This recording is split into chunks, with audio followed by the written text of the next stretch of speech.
as an athlete and in student life. After Jesuit, he attended Tulane on a football scholarship, lettering 3 years with the Green Wave. And at Tulane, he received a BS in civil engineering and an MBA. Today, he's a businessman who has spent decades in the oil and gas industry.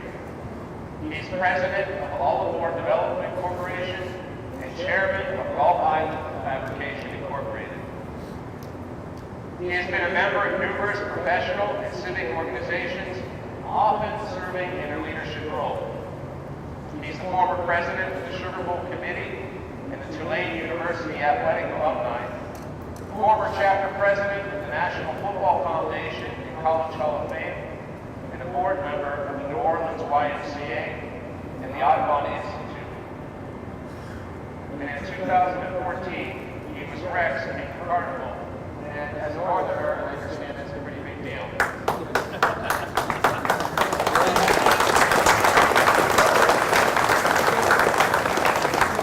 Please welcome our 2017 Alumnus of the Year, class of 1967, Jack Laborde.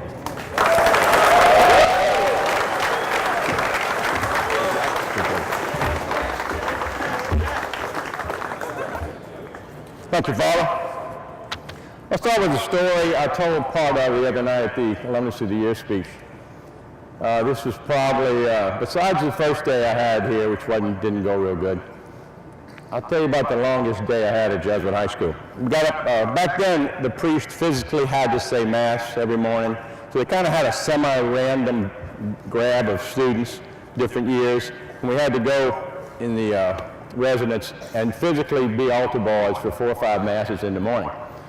Then they gave you a donut or so and you went off to class. That went okay, but in the afternoon, about 3 o'clock, about 10 of us got a call or report to the Father Pierce's office.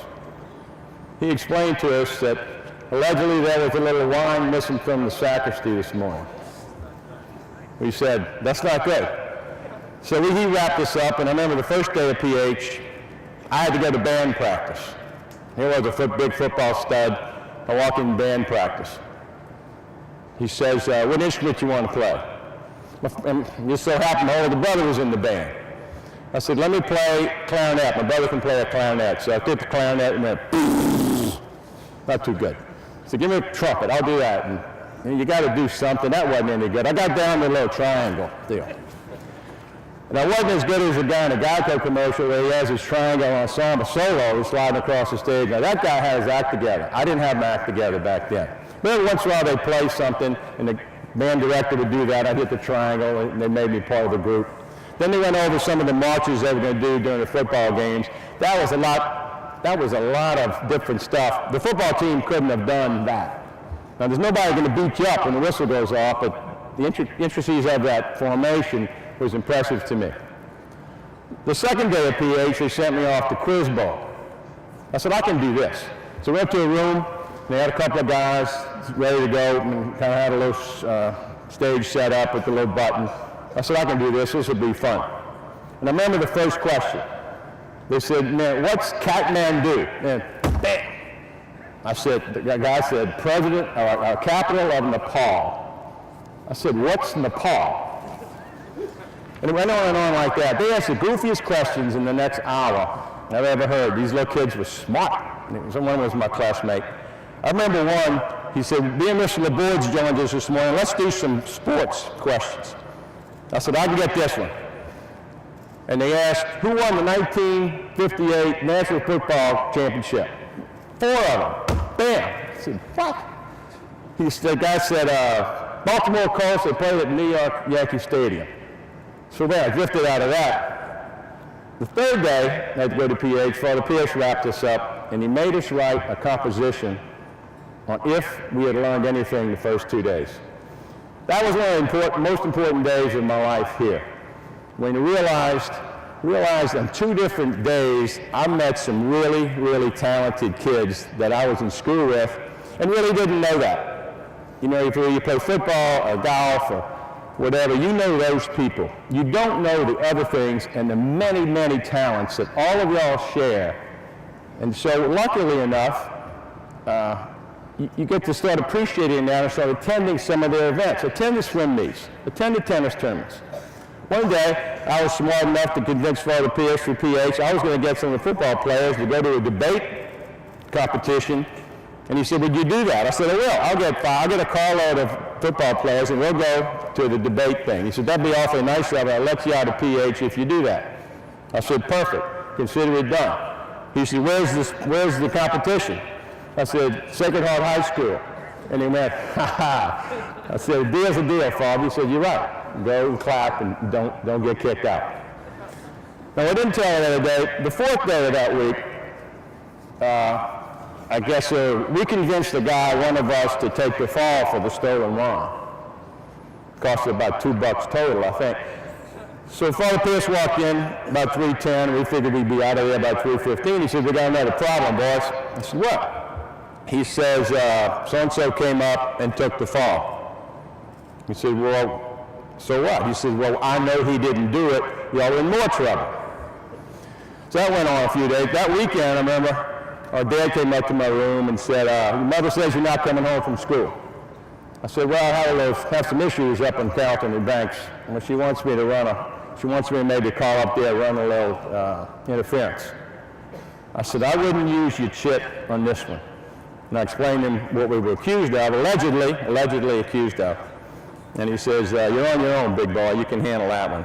And he left the room, and he says, was the wine blessed? I said, I don't know.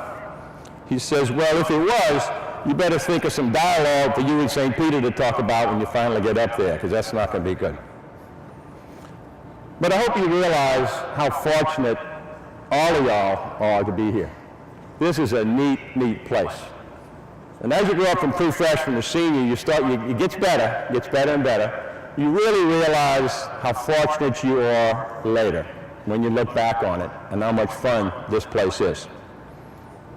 And every once in a while, thank your parents, because they're sacrificing a lot of time, money, and effort and support for y'all to enjoy what y'all have here.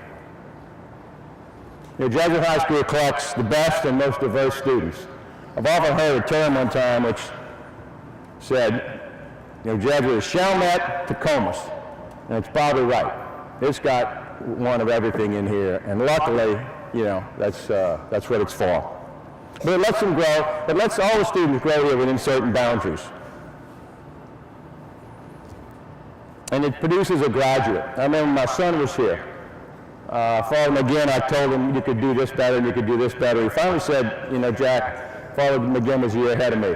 He said, kind of get out of my face for a couple of years, because what I promise you is what I put on the stage for your son, you're going to appreciate, and he'll be ready for the next step. He was right. He was so right. And the Jesuit students are emphatic, they're reflective, they're ardent questioners, they're fluent communicators and collaborative learners. You can actually learn how to think in this place. It's a slow process, but you can actually learn how to think in this place. But you need a desire to join. You need to join, you need to compete, and with the coaches and the equipment and support, you need to excel. Make the commitment, and you're able to reap the rewards. The qualities of a Jesuit High School student and athletic, involved in athletic, you don't get it just by showing up. You got to put the time in and put the work in. And you have to juggle a full plate. I don't remember one day here where I ever finished my homework. I played sports every day here, 3 sports, 4 sports.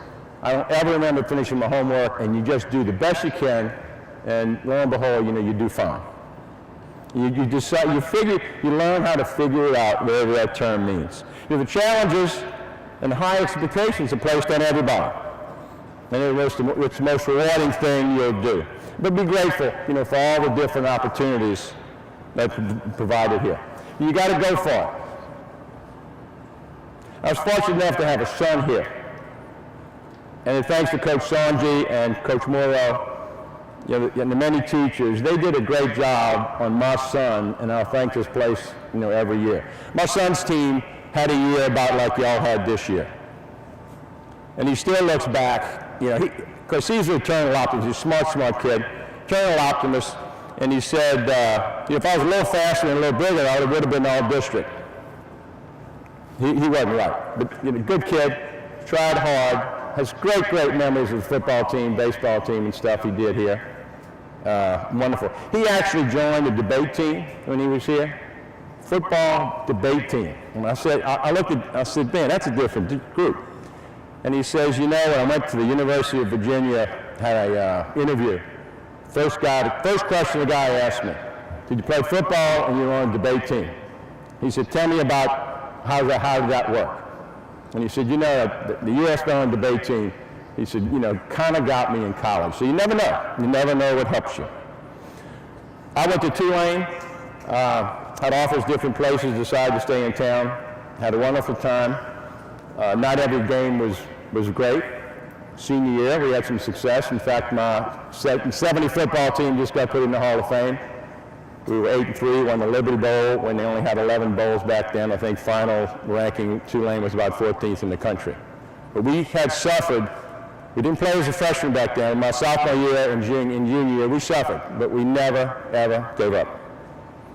I was lucky enough here, I played for Coach Tozetti, Ken Tozetti, one of the legends.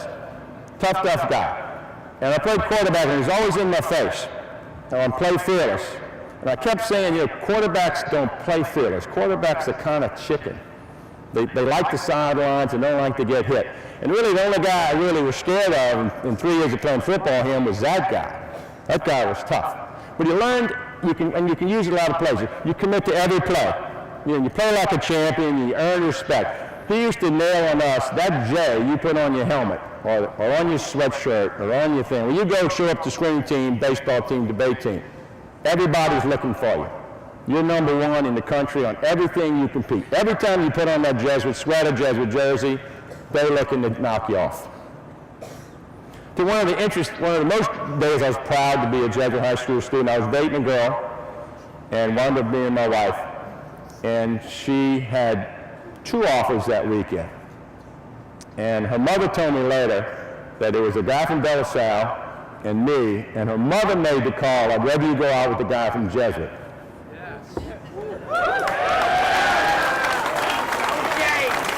I'll wrap up. I'm going to wrap up and saying, don't leave this place without learning what a man for others means. If you're having trouble understanding what it means, ask somebody. And there's only 3 rules. There's really 3 rules. You do the right thing, you do your best, and you treat others as you'd like to be treated.